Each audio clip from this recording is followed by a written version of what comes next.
dia, meu amigo e minha amiga. Hoje é segunda-feira, mais um início de semana de trabalho.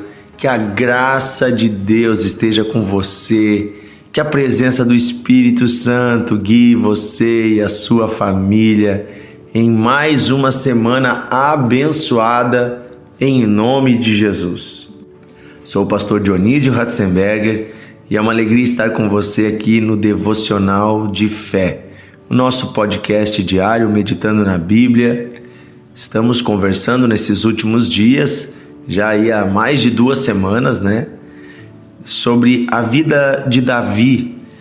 Davi tem uma longa história relatada na Bíblia. Foi o mais importante rei da história de Israel. Começou de uma forma muito humilde, criando ovelhas. Era o filho mais jovem de uma família. Passou por muitas situações difíceis, inclusive foi perseguido pelo rei, mas ele havia sido ungido por Deus. E nós vimos nos últimos dias que o trono de Israel vem parar sobre Davi, vem parar nas mãos de Davi, de uma forma abençoada, sem que Davi precisasse lutar contra o rei. Deus permite, Deus faz com que o próprio povo reconheça Davi como rei e ele assume o trono de todo Israel. E é interessante que no capítulo 6 de 2 Samuel, nós temos o relato de uma das primeiras coisas que Davi fez depois de estabelecer o seu trono em Jerusalém. Depois de entrar e conquistar aquela fortaleza que havia dos inimigos dos Jebus em Jerusalém, uma das primeiras coisas que Davi faz é trazer de volta para Israel a Arca da Aliança, trazer para a sede do governo, trazer para a cidade de Jerusalém a Arca da Aliança. É importante lembrar que Jerusalém não era apenas uma capital política. Em Jerusalém haviam acontecido fatos muito importantes. É lá que estava a montanha, a rocha onde Abraão ofereceu a Deus o seu filho Isaque. E Deus, testou o coração de Abraão, mas disse: não, Abraão, tu não precisa me entregar o teu filho. E Deus proveu um cordeiro, para o sacrifício, já apontando para o sacrifício de Cristo, para que ninguém mais precise perder os seus filhos. Deus entrega o seu filho por nós. Então, isso tudo é em Israel, é em Jerusalém, esse lugar santo, esse lugar importante para a história do povo de Israel. E Davi decide pegar a Arca da Aliança, que estava numa das fronteiras de Israel, e trazer para Jerusalém. Devemos lembrar de que modo a Arca da Aliança saiu do templo, saiu da tenda da congregação. Ela estava estava aos cuidados do profeta e do sacerdote Eli.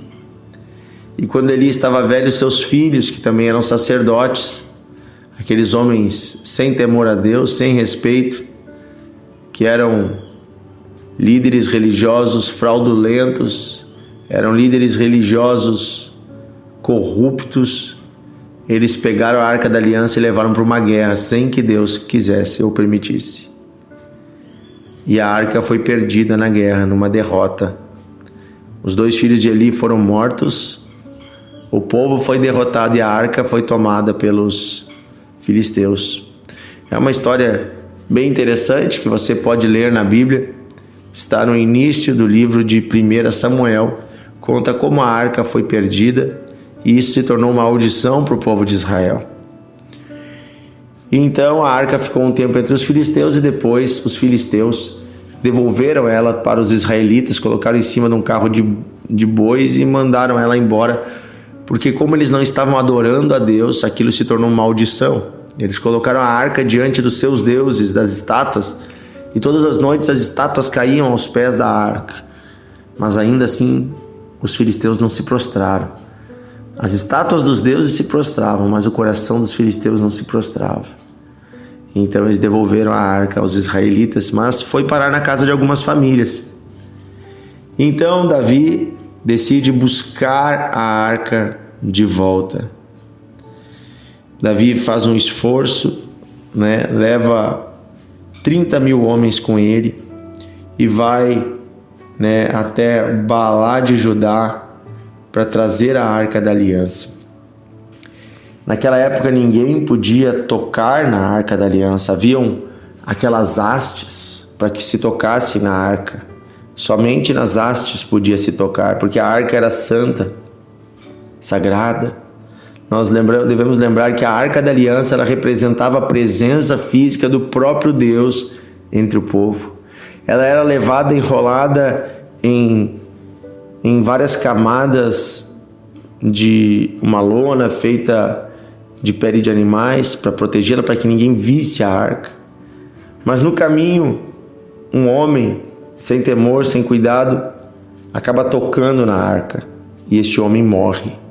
Davi fica com medo e desiste de levar a arca até Israel. Então ele deixa a arca na casa de um homem chamado Obed-Edom, e a arca fica ali por alguns meses. E o que acontece por 3 meses?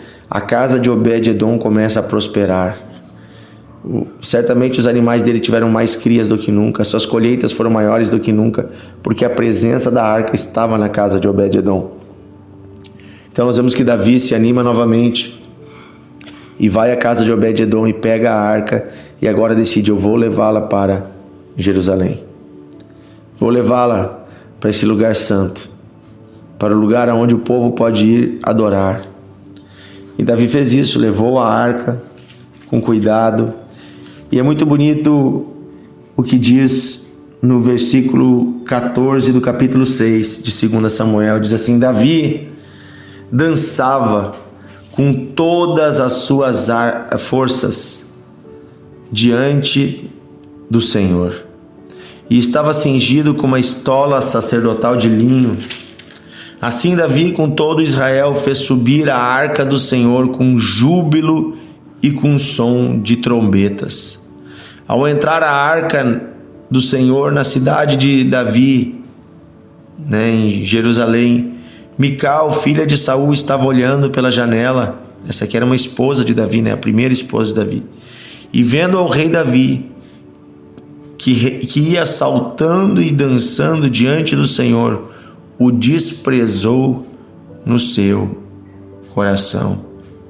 Introduziram a arca do Senhor e puseram ela no seu lugar, na tenda em que Davi havia armado. E este trouxe holocaustos e ofertas perante o Senhor. Tendo Davi trazido os holocaustos e ofertas pacíficas, abençoou o povo em nome do Senhor e repartiu a todo o povo e a toda a multidão de Israel, tanto homens como mulheres, a cada um bolo de pão, um bom pedaço de carne e uvas passas. Então se retirou todo o povo, cada um para sua casa.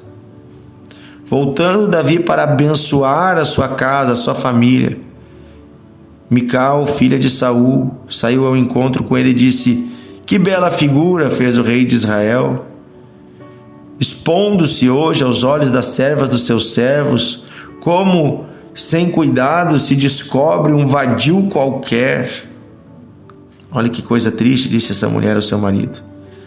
Hoje, porém, disse Davi a Mical, perante o Senhor, que me escolheu a mim, antes do teu pai e da tua casa, mandando que eu fosse chefe sobre o povo de Israel, o povo do Senhor, perante o Senhor me tenho alegrado. Ainda mais desprezível me farei e me humilharei aos meus olhos, disse Davi. Quanto às servas de que falaste, delas serei honrado. Mical, filha de Saul, não teve filhos até o dia da sua morte. Aqui nós vemos 2 corações diferentes: o coração de Davi e o coração de Mical. E eu quero, por fim, meditar nessa comparação. Davi, diante da presença de Deus, se alegrava. e não estava nem preocupado com o fato de que era rei e do que os outros iriam pensar. Davi saltava e cantava e dançava de alegria na presença de Deus. Eu imagino a alegria de Davi vendo a arca de Deus subindo a Terra Santa e chegando àquele lugar onde ela nunca devia ter saído. Eu imagino Davi alegre, sabendo que Deus o estava usando para trazer a arca de novo ao centro da adoração em Israel, que agora a presença de Deus estaria com ele, estaria com o povo, e dali o Senhor ordenaria a bênção sobre todo Israel. Davi se alegrava com a presença de Deus. Davi saltou de alegria muito mais nesse dia do que ele saltou quando se tornou rei. Quando ele se tornou rei, você vê nele um coração compungido, preocupado, ansioso. Mas agora, quando ele recebe a arca da aliança, é um coração alegre, feliz. Porque o reino trazia responsabilidades, mas a presença de Deus traz a certeza da vitória. A presença de Deus traz a certeza de que não estamos sozinhos. Por isso Davi se expunha, se colocava numa posição em que podiam até olhar para ele e criticá-lo, mas ele não estava preocupado com isso. Em compensação, Mical, esposa de Davi, estava mais preocupada com a honra dos homens do que com o que pensava Deus. Não estava preocupada em agradar a Deus, estava preocupada com o que os outros iriam pensar. Tem pessoas que deixam de buscar a Deus ou deixam de expor a sua fé publicamente porque tem um coração como o de Mical, preocupado com o que os outros vão pensar. Postam tudo o que é coisa nas suas redes sociais, mas nunca colocam um versículo bíblico, nunca colocam um testemunho, nunca glorificam a Deus publicamente. Pelo contrário, quem olha para o seu perfil na internet ou quem olha para suas atitudes jamais imagina que este é um cristão ou uma cristã. Mical mostra aquele tipo de pessoa, representa aquele tipo de pessoa que está mais preocupado com a sua honra do que com agradar a Deus. E esse tipo de pessoa não alcança a bênção de Deus. Veja, por causa disso ela desonrou o seu marido. Ela chamou ele de um vadio qualquer. Ele era o rei de Israel e estava adorando o Senhor publicamente. Ela devia se alegrar com a humildade do seu marido. E Davi disse: olha, Mical, perante o Senhor que escolheu a mim, eu ainda mais desprezível me farei e me humilharei aos seus olhos. Olha só, eu vou me humilhar. Davi disse: eu não estou nem aí que eu pareço desprezível. Eu quero agradar os olhos de Deus. Diante dele eu me humilho. E eu tenho certeza que é ele que vai me fazer honrado diante das pessoas. E não eu andar trajado com essa roupa ou com aquela, ou numa pose. Não. Estar na presença de Deus é uma posição de honra. E ali Davi, você vê ele numa função, ele usou a estola sacerdotal. E ele levou adoração ao povo, e ele cantou, e ele liderou o povo numa adoração, e ele repartiu o pão com o povo. Ele estava cumprindo uma função profética, não apenas uma função de rei. Por quê, gente? Vamos lembrar, porque lá no início Davi foi ungido por Samuel. A unção de Deus que estava sobre Samuel, o profeta, desceu sobre Davi. Davi tinha o Espírito Santo, por isso ele conduzia o povo na adoração a Deus. Fica muito forte para mim, ao meu coração, perceber que Davi, uma das primeiras coisas que ele fez foi valorizar a presença de Deus no seu reino. Por isso ele teve sucesso. Por isso ele teve sucesso. Porque ele valorizou a presença de Deus. Vamos orar? Querido Deus e Pai, muito obrigado porque o Senhor está conosco. Queremos valorizar a Tua presença. Queremos honrar a Tua face e Te adorar publicamente. Queremos, Senhor, através de nossas vidas, que todos saibam que há Deus nesta terra, que há Deus em nossa vida. Que nossas vidas sejam vidas de louvor e gratidão. Que não tenhamos vergonha de expor publicamente que somos cristãos, que fomos alcançados por Cristo, que a arca da aliança habita em nós. Sim, agora não habita mais em um templo feito por mão de homens, mas habita, Senhor, no lugar que o Senhor construiu dentro de nós. Obrigado pela Tua presença, queremos honrar a Tua presença. Pedimos perdão, Senhor, se em algum momento nós desonramos a Tua presença, ou escondemos diante dos homens quem nós somos. Não queremos ser como Mical, Senhor, que desonra a Tua presença. Não queremos também desonrar as pessoas que o Senhor tem usado. Pelo contrário, queremos honrar e abençoar. Nós te agradecemos, Senhor, por tudo. E nós pedimos ser conosco, Deus. Perdoa os nossos pecados, Senhor. Ajuda-nos a andar contigo cada dia mais. Pedimos a Tua presença, Espírito Santo, em nome de Jesus. Amém e amém. Aleluia. Que Deus abençoe você. Adore o Senhor. Glorifique o Senhor. Ele é contigo. Um grande abraço e um ótimo dia, uma ótima semana.